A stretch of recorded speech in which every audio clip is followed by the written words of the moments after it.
Le bourgeois gaze, du coup, Rob Grams, bonjour si tu passes par là, qui a sorti un livre il y a un mois qui s'appelle Le bourgeois gaze, du coup, qui parle du fait qu'il y aurait un regard bourgeois au cinéma, un peu à la manière du male gaze, qui serait le regard masculin. Et du coup, ça pourrait être intéressant d'en parler vite fait, je pense. React à sa vidéo et voir ce qu'on a ajouté dessus, voir s'il y a des trucs qui sont vrais, d'autres qui sont faux, blablabla. Normalement, quand on filme les classes populaires ou moyennes, ça devrait pas être des films sociaux, ça devrait juste être des films pour le normaux. Enfin, ces gens-là aussi ont des histoires d'amour, il peut aussi leur arriver des aventures, etc.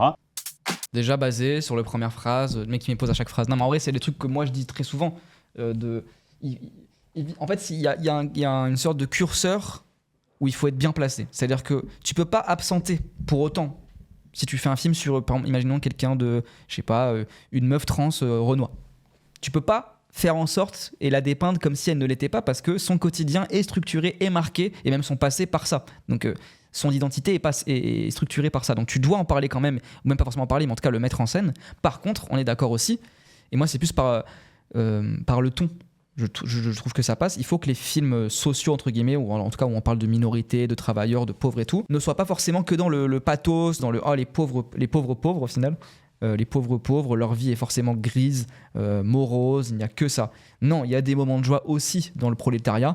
Ça n'empêche que, évidemment qu'il faut en parler. Enfin bref, il a raison, hein, mais voilà. Le bourgeois gaze, c'est le regard bourgeois. Moi, je réfléchis à ça autour du cinéma et je le définis comme la manière dont, dans le large pan du cinéma, le monde est perçu à travers les lunettes déformantes de la bourgeoisie. Et ça passe par pas mal de choses. Déjà, un regard des fois un peu méprisant ou condescendant vis-à-vis des classes populaires, voire des classes moyennes. Méprisant ou trop... Enfin, c'est du mépris au final, mais un peu trop emphatique, quoi. Pas emphatique... empathique, du coup, pardon. Dans ce truc de les pauvres. Tu vois, trop s'émouvoir de la souffrance des autres, moi je trouve ça toujours louche. Quand tu racontes ton passé à quelqu'un qui ne l'a pas subi et qui se met à pleurer à ta place, t'es un peu en mode oui bon. Bref, je dis ça parce que ça m'est déjà arrivé. Surreprésentation de la bourgeoisie par un parisianisme très fort. Parisianisme aussi, on est totalement d'accord. On va y venir après, évidemment, je pense qu'il va développer. La manière dont la bourgeoisie se présente comme une norme au cinéma, c'est déjà par une surreprésentation de celle-ci. Environ 75% des gens qu'on voit dans le cinéma français sont des CSP+. Ensuite, la stat est folle, hein. La stat, elle est folle. Hein. Et en vrai, ce qui est aussi rigolo, c'est que c'est tous des CSP+, et c'est là où Godard était trop fort. On parle jamais de pognon pour autant. Ils ont tous des appartes magistraux dans Paris, mais on sait jamais ce qu'ils font. Ils sont chefs d'entreprise, quoi. Son chef d'entreprise, on sait pas trop. Donc ça fait vraiment... En dehors du truc, c'est ok de mettre des bourgeois dans le cinéma, de mettre des riches, mais en fait c'est pauvre en fait en termes de narration et de mise en scène et de ce que tu filmes. C'est du niveau d'une sitcom. C'est du niveau d'une sitcom où on savait jamais vraiment ce que faisait le père dans Ma famille d'abord. On savait juste qu'il avait assez de thunes pour avoir une maison de fou, et merci beaucoup pour le follow Max Run, et une voiture et tout, mais on savait pas vraiment ce qu'il faisait. C'est une norme, genre ça devient au stade où c'est même pas une condition. Exactement, c'est pas une condition, c'est normal. C'est normal d'avoir un appartement de 150 mètres carrés en plein centre de Paris. On ne pose pas la question de qui l'a payé, qu'est-ce qui se passe. Mais c'est précis aussi, parce que ça montre leur vision du monde, c'est des rentiers la plupart. Donc eux n'ont même pas ces questions-là. C'est ça qui est rigolo. On va parler tout à l'heure, je pense qu'il va en parler. En fait, la solution n'est pas de dire qu'il faudrait que ce soit que des prolos qui fassent des films, parce qu'il y a des réalisateurs bourgeois qui font des films géniaux, évidemment. Ce qui compte, c'est... Bon bref, on va en parler après. Mais aussi, les studios, les grosses productions peuvent des fois proposer des films qui iraient pourtant à leur rencontre. C'est ça qui est rigolo. Je répète à chaque fois cette phrase, mais tout le vice du capitalisme, il est là. C'est qu'il va toujours permettre une petite ouverture quand même, qui n'est jamais assez grande pour pouvoir le détruire, mais qui est toujours assez grande pour qu'on puisse dire « Ah, quand même, ça va, quoi, tu vois ». Le désir de capitalisme, quoi, tout simplement. Parler de ça, c'était 16 printemps de Suzanne Lindon, parce que ça me semblait réunir pas mal d'éléments. Ça a l'air d'être une catastrophe, ces trucs. Suzanne Lindon, fille de Vincent Lindon et Sandrine Kiberlin, qui sont eux, du coup, vraiment un peu l'image de ce cinéma-là, avec les films de Stéphane Brisé, notamment, que vous avez sans doute vu. On en a parlé d'ailleurs encore une fois dans cette vidéo que j'ai envoyée plus haut. Stéphane Brisé, on a parlé de La loi du marché. Bon, il a aussi fait En guerre, Un autre monde. En fait, il a fait le Vincent Lindon, Sandrine Kiberlin Cinématique Universe, quoi. Il y a vraiment ça, quoi. Et pour autant, je pense qu'il va débattre. Donc j'ai pas envie de... Je sais que si je parle de ça maintenant, en fait, ça, j'ai pas envie de parler tout de suite parce que je sais que je vais faire oui, il a raison. Mais c'est vraiment ce que je disais au tout début. C'est le cinéma froid. Le prolo qui en plus est joué par un bourgeois, évidemment. Hein, sinon, ça serait quand même... on va pas se salir les mains non plus. Et sa vie, tout est monotone, tout est horrible. Voilà, donc ça prouve bien qu'ils n'ont aucune idée de ce que c'est d'être un prolétaire. Ça a été fait par quelqu'un qui vient elle-même de la bourgeoisie du cinéma, une nepo baby, comme on dit. C'est très parisiano-centré. Parce que Suzanne Lindon, c'est elle qui l'a réalisé, hein, son film. C'est ça, c'est ce printemps, c'est le film qu'elle a fait elle-même. Donc ça change aussi beaucoup de choses. Si elle a pu quand même à son âge, ouais, elle l'a réalisé. Hein. Putain, c'est fou. Après, tant mieux, hein, que chacun puisse faire des films. Moi, je le souhaite, mais ça serait bien que ça soit pas que les Nepo Baby qui puissent le faire, quoi. Et ça se passe dans un milieu bourgeois, autour de thématiques bourgeoises. Ça a été mis en avant par des médias assez prescripteurs de la bourgeoisie culturelle, comme Quotidien ou France Inter, sans avoir derrière aucun succès public. Donc il me semblait que ça réunissait un peu tous les ingrédients du bourgeois gaze, justement. Un film bourgeois n'est pas un film mauvais de la même manière qu'un film male gaze, au regard masculin, est pas forcément mauvais. Et d'ailleurs, moi, mon petit, je le dis tout le temps, mais mon petit péché mignon, bon, j'en ai vu qu'un seul en vrai de lui, mais c'est mon petit péché mignon de film bourgeois. Quand je dis film bourgeois, c'est pas réalisateur bourgeois, parce que Godard est un bourgeois. Hein. Pour autant, il a fait les films les plus révolutionnaires qui puissent être, donc c'est pas une question de ça. C'est comme quand on dit féministe blanche, une féministe blanche n'est pas une féministe qui est blanche. C'est une féministe qui peut être de n'importe quelle couleur de peau d'ailleurs, mais qui a pour lutte politique par le féminisme d'adopter des trucs racistes, quoi, au final, quoi. Ça bref. Ce que je veux dire, du coup, mon petit péché mignon de réalisateur bourgeois qui fait des films de bourgeois pour les bourgeois, j'avoue, Emmanuel Mouret, il y en a, je me dis, ah, c'est Mimi quand même. J'aimerais avoir cette vie, quoi. Enfin, j'aimerais, oui et non, parce que j'aime bien, enfin bref, un peu, j'aime bien cette fenêtre que ça crée sur ce que ça dit de leur, justement, leur manière, leurs conditions matérielles d'existence, quoi, de montrer que tout est doux. Eux, ils vivent dans un conte pour enfants, quoi, c'est magnifique, quelle chance ils ont. Mais voilà, quoi. Mais la chronique d'une maison passagère, en plus, moi j'adore Vincent Macaigne. Chronique d'une maison passagère, moi je trouve ça. Je l'ai bien aimé, hein, franchement, il est cool. Hein. Alors que l'horrible Joachim Trier, non mais lui, ça, il faut même pas en parler. Hein.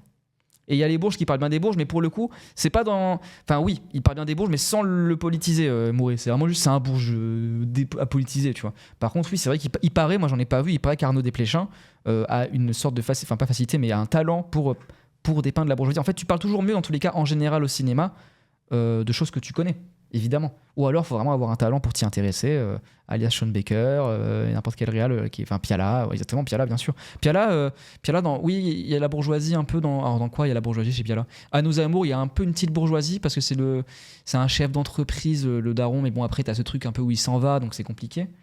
Piala, dans quoi? Peut-être que. Après, je les ai tous vus, mais attends, peut-être que j'en ai oublié. Ouais, je me recoiffe, c'est toujours la même lutte à chaque stream, hein, c'est de réussir à trouver la bonne coupe. Piala, vous savez dans quoi on voit les Bourges? Je réfléchis.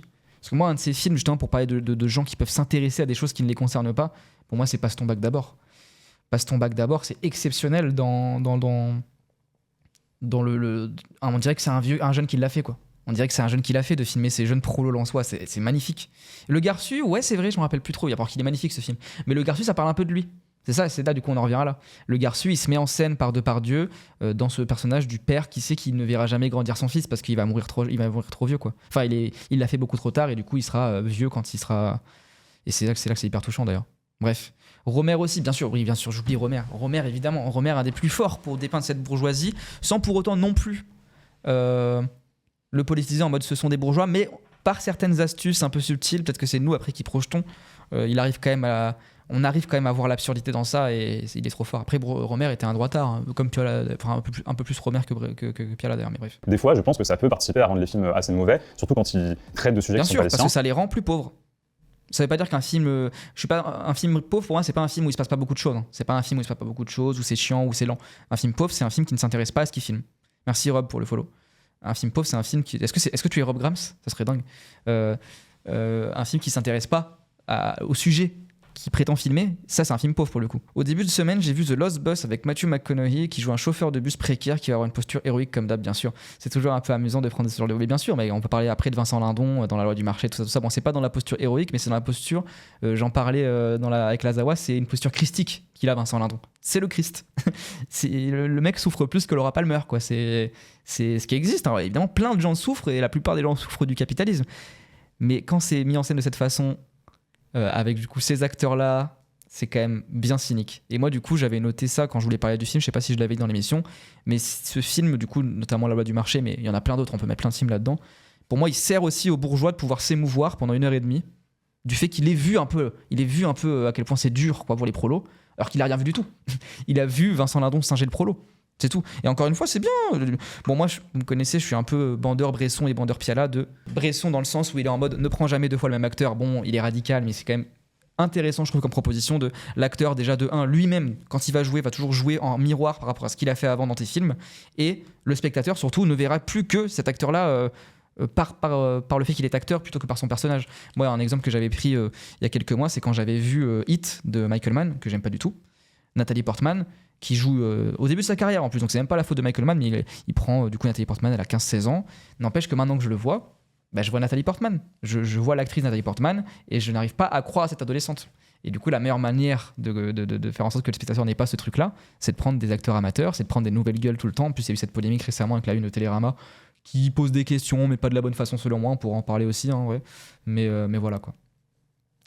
Même là, actuellement, je vois la BA de La Guerre des Prix sur une centrale d'achat alimentaire où t'as la Nepo Baby bien bourgeoise d'Anna Girardot qui joue les RP. Non, mais bien sûr.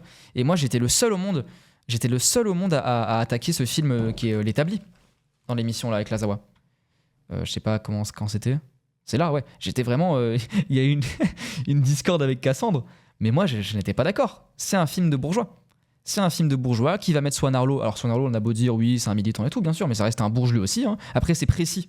Au moins, ce qu'on peut pas enlever au film, c'est que c'est précis de mettre Swan Arlo là parce que c'est un livre à la base qui a été adapté en film sur Richard Lennart, qui était un professeur de philosophie et qui, du coup, s'introduisait dans les usines et faisait genre il était travailleur pour faire en sorte que les masses puissent se renseigner sur le marxisme, on va dire, par exemple. Enfin, c'était des maoïstes. Donc là, c'est précis. En tout cas, sur toute la forme, et je vous invite à avoir l'échange encore une fois, hein, si vous le voulez, toute la forme du film est bourgeoise, quoi. Mais on va développer après avec Rob Graham, je pense.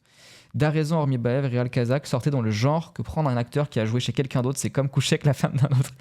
Oui, bah voilà, c'est le même niveau de phrase que Bresson. Et plus simplement, du coup, Piala, c'est pour jouer la boulangère, prenons la boulangère. Ne prenons pas Anna Girardot pour soit faire en sorte qu'elle va juste jouer, ou soit le truc moi que je déteste le plus, le truc acteur studio de j'ai suivi le rythme de vie d'un boulanger pendant 1 an. Joue en fait.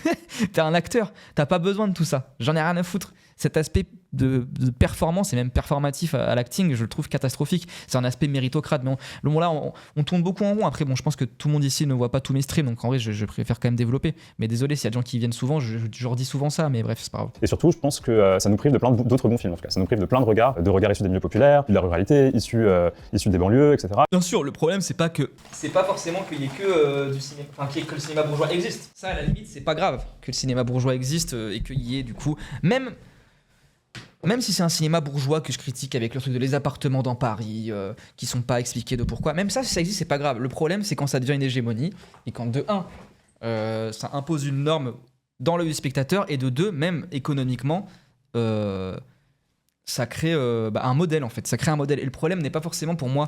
Je dirais pas que le problème c'est que les réalisateurs sont des bourgeois. De toute façon, ça, malheureusement. C'est un état de fait quoi, parce qu'il y a plein de réalisateurs qui sont des bourgeois, bon, et puis il y a plein de niveaux de bourgeoisie, hein. Le tourneur, Sophie Le Tourneur, c'est une bourgeoise, mais c'est la bourgeoisie un peu culturelle, un peu quand même qui vit un peu pas non plus avec sa villa j'imagine au bord de la mer quoi. Mais le vrai problème c'est qui sont les gens qui décident, c'est que ce sont des bourgeois, c'est que du coup toutes les subventions, même le CNC, on pourrait questionner ce truc-là. Moi, je trouve qu'il faut toujours soutenir le CNC, c'est quelque chose qui est génial. On a de la chance de l'avoir en France. N'empêche que les gens qui sont souvent nommés en tant que jury et qui décident de ça, qui décident des budgets de la culture, c'est des bourgeois. Les producteurs, là, pour parler de trucs plus de choses privées, les producteurs sont des bourgeois aussi. Voilà. Donc c'est aussi ça le problème, c'est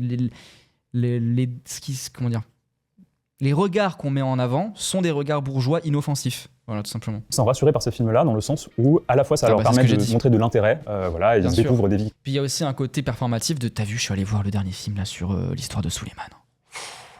C'est pas évident. D'ailleurs, on va y venir plus tard, on va parler des livreurs Uber plus tard dans le stream. Après, l'histoire de Suleiman, pas un mauvais film, hein. Franchement, intéressant là-dessus, même si, bon, les intentions du réalisateur peuvent être des fois, je me dis, les bas instincts sont un peu chelous. Mais il y a un peu ce truc-là de, vous avez vu le dernier film là sur les... C'est pas facile. Hein. Ferme ta gueule, en fait. Tu t'es juste assis sur ton fauteuil, quoi. Ces films sociaux sont souvent tournés sur le mode de la tragédie, quoi. Ça finit toujours très mal, c'est toujours l'horreur. Voilà, exactement. Et d'un côté, c'est normal aussi. C'est normal que ça doive exister, ce récit-là, que c'est horrible, le capitalisme et tout. Et ça, justement, c'est un truc pour lequel on m'a critiqué, parce que moi, j'aime Anora, moi, j'adore Sean Baker. Je pense que c'est peut-être mon Real Pref aux States actuellement, avec Kelly Richard, quoi. Et Sean Baker a tendance à montrer justement ses moments de vie. Et du coup, ça les rend d'autant plus tristes aussi. Hein. Mais par exemple, Anora, critiquée parce que c'est une connasse dans le film. Bah non, en fait, elle a le droit. Et puis même critiquée aussi parce que c'est pas forcément ultra froid, ultra austère sur la prostitution. En fait, si vous voulez des films qui se finissent mal, qui vous disent à quel point et qui vous rassurent dans vos affects abolitionnistes sur le fait que c'est pas bien d'être une pute, il y en a plein, vous inquiétez pas. Mais en fait, il faut de tout. En fait, il faut aussi des films avec lesquels vous n'êtes pas d'accord, déjà de 1. Et dans tous les cas, enfin bref. Ce qui est intéressant, c'est qu'aussi aller dans la tragédie montre leur désintérêt pour les vraies problématiques sociales. C'est-à-dire que moi, j'en parlais encore une fois, mais je vais me répéter. Qu'est-ce qu'est la fin de La loi du marché avec Vincent Lindon? Quelle est la fin? La fin est que, du coup, il finit par devenir vigile dans une grande surface. Il finit par cramer qu'il y a une caissière qui était... Enfin, il finit par la dénoncer parce qu'en fait, elle volait des bons de réduction, ce qui n'est pas si grave, mais voilà, il l'a dénoncé à la direction. Elle a été un petit peu réprimandée et elle se suicide. Voilà. Et du coup, la fin est, ça y est, j'ai compris à quel point c'était horrible, ras-le-bol. Et il y a un plan sur lui sur le parking où il s'en va et on sait qu'il ne reviendra plus, qu'il s'est désaliéné, il a compris. Bon, là, ça c'est le truc parfait pour les bourgeois de gauche. Le prolo comprend enfin à quel point il souffre et il finit par s'en émanciper. Non, ça ne fonctionne pas comme ça, malheureusement. C'est pour ça que Sean Baker est trop fort là-dessus. Mais du coup, qu'est-ce que ça sous-entend? S'il lui a fallu ce fait divers, ce suicide pour pouvoir partir, c'est que sans ça, tout va bien. Sans ça, tout va bien. Le travail n'est pas déréglé. Le problème, c'est que cette fille soit suicidée, quoi. C'est horrible. Et c'est pas pour autant qu'il faut pas mettre en scène ces choses-là. Parce que ça existe, des gens qui se suicident au travail, bien sûr. Mais encore une fois, ça dépend comment tu le mets en scène et par quels moyens de production aussi. C'est ça, il faut toujours corréler à la fois ce que ça raconte, comment c'est mis en scène, comment c'est fait aussi, comment le film est fait. Enfin voilà quoi. Film de banlieue, pareil, en faux genre. Enfin, c'est-à-dire que le simple fait que ça se passe quelque part, on a qualifié ça de film de banlieue. Le premier là-dedans, ça avait été bien sûr la haine, mais après ça s'est répété. Et surtout, le problème des films de banlieue, c'est que déjà, ils s'adaptent à un cinéma de gangsters américain. Il s'adapte même, pour moi, La haine, j'ai dit parce qu'on en a parlé aussi avec Lazawa, j'ai dit que c'était un peu un pastiche de Spike Lee, en enlevant toute l'essence raciale qui fait que Spike Lee est génial dans ce film-là, et que son film est vraiment ultra pertinent, parce que c'est Kassovitz qui le fait. Mais même aussi, et c'est là où Les Misérables, pour moi, est pareil, en fait, c'est dans la même veine, c'est vraiment, on va plutôt s'inspirer de films de gangsters. Et moi, je vous conseille, à contrario, si jamais vous vous êtes intéressé par voir ce qui se passe en banlieue, un film magnifique, Le Gang des Bois du Temple. Quel film de fou! Encore une fois, on revient vers la tier list. On en a parlé à 5h30. La vidéo dure 7h51. Hein. C'était un stream très très long. Mais film de Rabat Merzamech, moi je le découvre avec ce film-là. Mais c'est un chef-d'œuvre. C'est exceptionnel ce film. Pour les simples et bonnes raisons, je vais pas redévelopper. Je vous invite à aller voir. De toute façon, on en reparlera s'il tombe dans le compas à un moment. Mais pour ça, que moi je trouve qu'il y a une distinction. C'est pas le film de banlieue dans le sens du coup le faux genre que Rob Graham se dit. Mais c'est un film qui, oui, se passe en banlieue quoi. C'est sur la vie en banlieue. Et du coup, évidemment qu'il y a tous ces trucs-là, toutes ces problématiques de trafic de drogue, de gangsters, trucs comme ça. Mais ça s'intéresse à l'humain. Ça s'intéresse aux hommes, surtout. C'est vrai que c'est plus les hommes que les femmes dans ce film-là. Mais c'est magnifique. Ouais, je fais ce que c'est pas, faut que je le vois aussi. Mais de toute façon, en fait, tous ces films-là, là, faut que je les vois. Le Dernier Maquis, Terminal Sud. En plus, moi, Ramsey, je suis curieux de le voir dans un rôle sérieux. Blade Number One, Histoire de Judas, c'est celui qui me fait le plus envie aussi parce que je suis complètement matrixé par la figure du Christ. Les chants de Mandrin, pardon, ça a l'air vraiment bien aussi. Bon, Rabat Merzamech, réalisateur d'origine algérienne que je vous conseille. Voilà. Tahia Jazair, évidemment. Le film prend quand même un peu le contre-pied avec le film. Bien sûr, pour moi, il se construit pas forcément qu'en opposition. Pour moi, je pense qu'il prend une route différente. Il fait pas tout en miroir, tu vois. Et notamment, il y a une scène magnifique. En fait, il se place aussi sur un truc un peu comme les films de Bruno Dumont d'ailleurs, sur un truc un peu mystique, bizarre, quoi. Cette scène, rien que la figure du prince, que si vous savez pas pour l'histoire, c'est 4 mecs qui font partie d'un gang, 4 ou 5, je sais plus, des quarantenaires. Déjà, c'est intéressant de pas mettre des jeunes de quartier, mais des darons qui sont toujours là, et qui du coup ont braqué la voiture d'un prince saoudien alors qu'il était même pas présent pour avoir un peu les thunes qu'il y a dedans.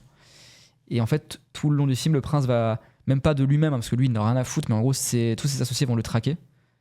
Et en fait, la figure du prince, elle est mystique, quoi. C'est une sorte de spectre qui rôde, qui est toujours seul, éloigné de tout, parce que son mode de vie ne le permet pas de pouvoir avoir une vie sociale.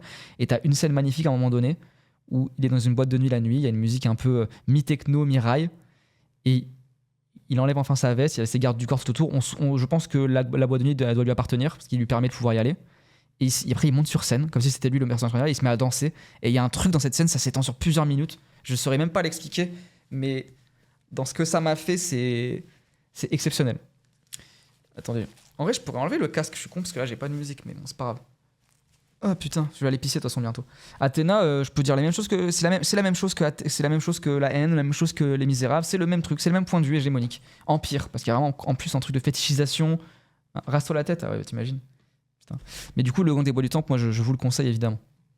Un peu sur tous les films dits de banlieue, même des films vraiment intéressants comme Divine, qui explorait plein de choses nouvelles sur la banlieue. Très mauvais exemple, pareil, Divine qui se sert de prendre à la limite des actrices de banlieue, ça à la limite c'est déjà quelque chose de bien, hein, de leur offrir ce rôle-là, mais pour les ancrer dans ce code de scénario et ces codes de mise en scène bourgeois en fait. Donc pour moi, Divine n'est pas un contre-exemple à ça. Je suis désolé. Trop féminin, ce qui était assez rare dans le film de banlieue, mais qui en fait, in fine, finissait aussi par de la tragédie. Désolé pour le spoil. Ok. Et pour Athéna, j'ai l'impression que c'est le film qui a poussé ça le plus loin parce que c'est même devenu un argument marketing. Comme si la Athéna, vraiment, on a fait une tragédie grecque avec des personnes de banlieue. Enfin, allez vous faire foutre. seule perspective toujours offerte à la banlieue, c'était la tragédie. C'était d'autant plus décevant dans Athéna que le principe de base, c'était. Après, pour le coup, c'est pas mal en soi parce que je spoil un petit peu le gang des bois du temple, ça finit aussi par la tragédie.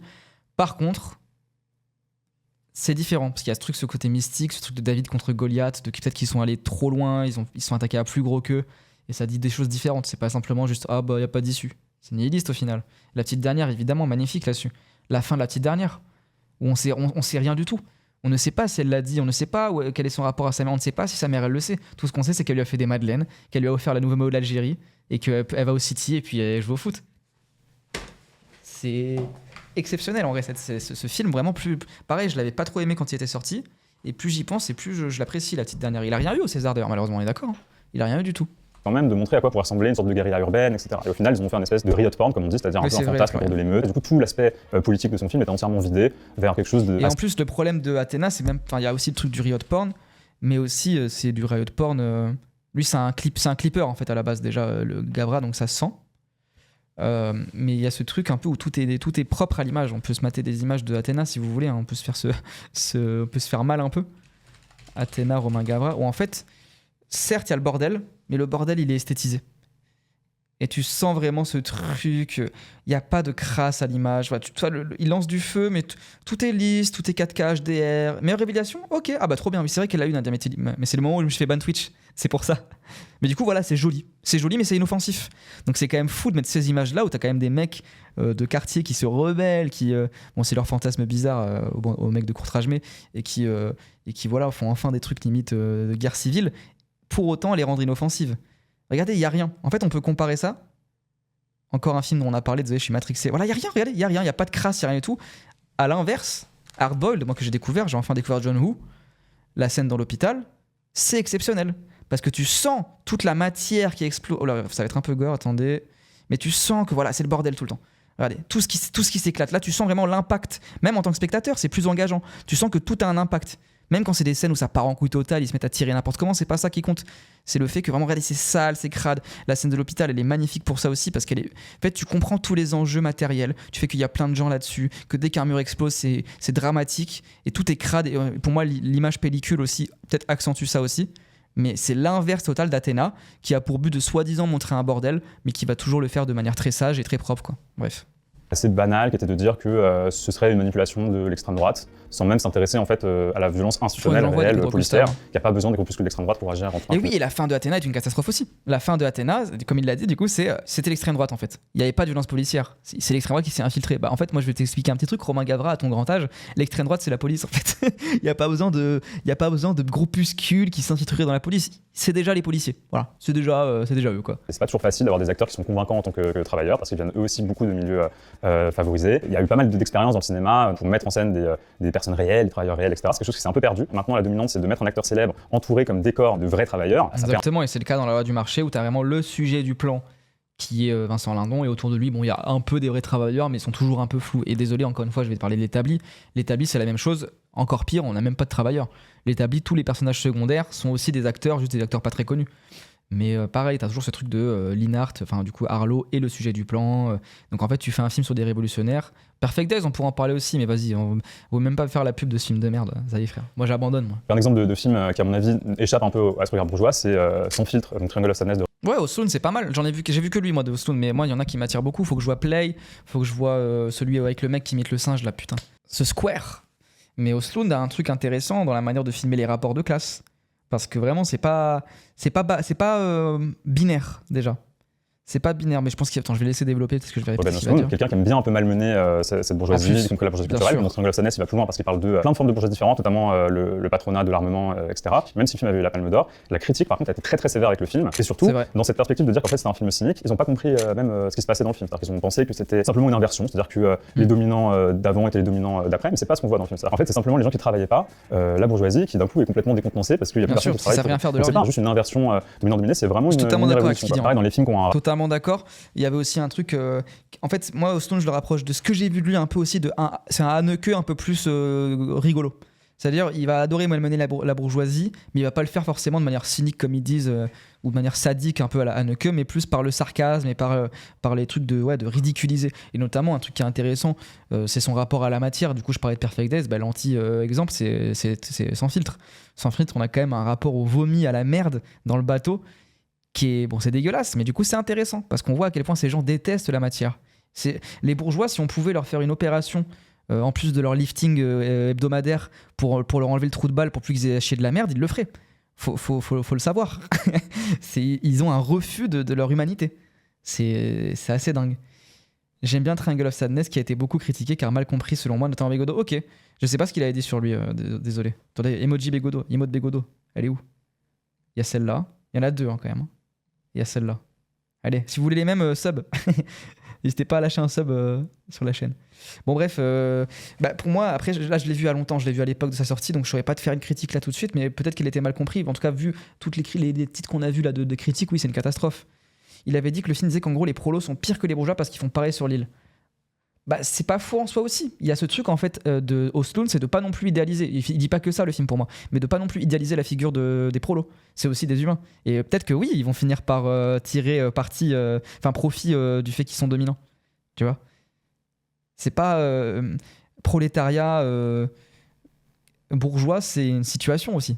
C'est un truc dans l'espace-temps. C'est pas forcément une chose qui te définit. Alors ça te structure assez pour te créer des réflexes, évidemment, et plein de trucs. Mais bon, moi je m'exprime mal, mais voilà, vous m'avez compris. Je pense que le regard bourgeois, c'est une sorte de tendance, c'est un trope, c'est un spectre, quoi. C'est pas pour cataloguer un film bourgeois, pas bourgeois. C'est pas une tendance qui va partir. En fait, c'est aussi le regard bourgeois, c'est aussi une conséquence, comme on le disait en début tout à l'heure, de qui possède vraiment les moyens de production au cinéma en général, quoi. C'est ça aussi le truc. Maintenant, je pense qu'il y a des démarches qui permettent d'y échapper plus que d'autres, pas forcément cumulatives, pas forcément exclusives. Une des premières, c'est par exemple d'avoir un rapport critique à cette bourgeoisie, au capitalisme. Là, je pense par exemple au cinéma de Bong Joon-ho, qui a très bien marché, plus connu. Mais là, du coup, c'est plus un rapport de représentation. Ok. Après, c'est vrai que moi, j'avais bien aimé Parasite. Des gens se mettent à le critiquer maintenant, alors c'est quand même un excellent film.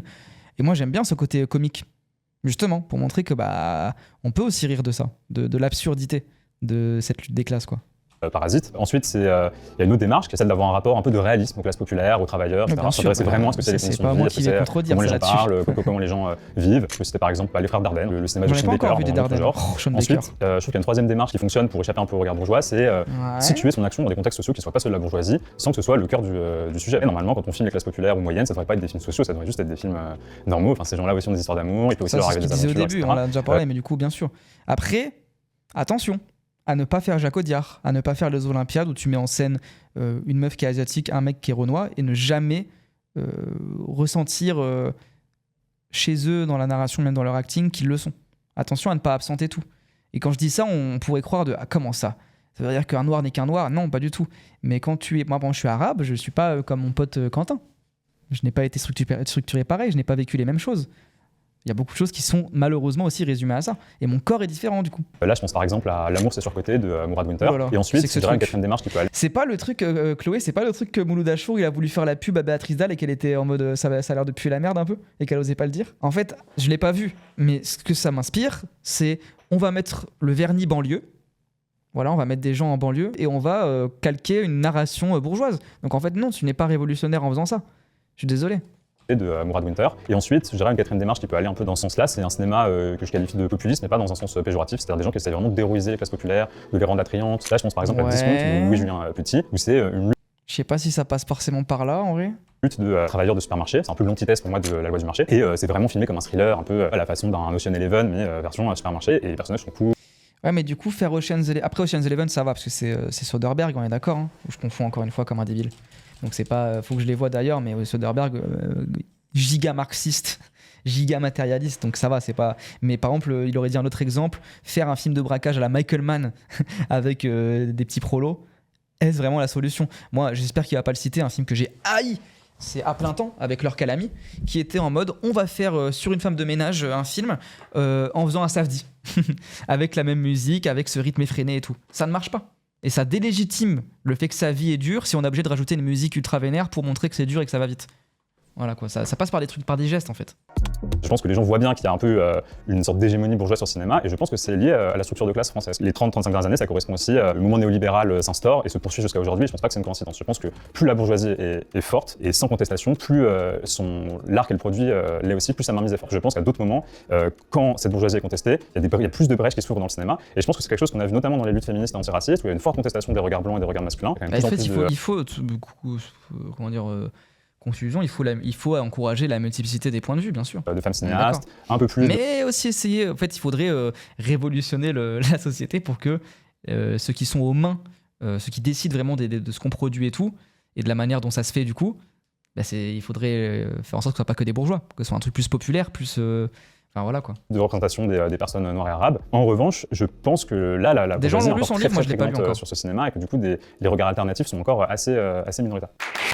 Lu son bouquin ce week-end, c'est pas précis du tout. Ah ouais, tu peux développer. Il fait une itération de films et cinéastes en les classant parfois totalement HS. Ça veut servir à un propos politique mais mélange tout, ne définit rien. D'ailleurs, des camarades ont critiqué son livre. Elle tape juste, je trouve. Ok, contretemps. Ok. Ah mais oui, il y a eu une réponse du coup de... Il y a eu un drama. Enfin, un drama. Il y a eu un truc. Ok, je verrai. Ouais, je suis chaud de lire le livre si j'ai le temps, mais là je vais me concentrer sur Louisa Yousfi, comme ça je sais déjà que c'est bien. Désolé. Louisa Yousfi, exceptionnelle.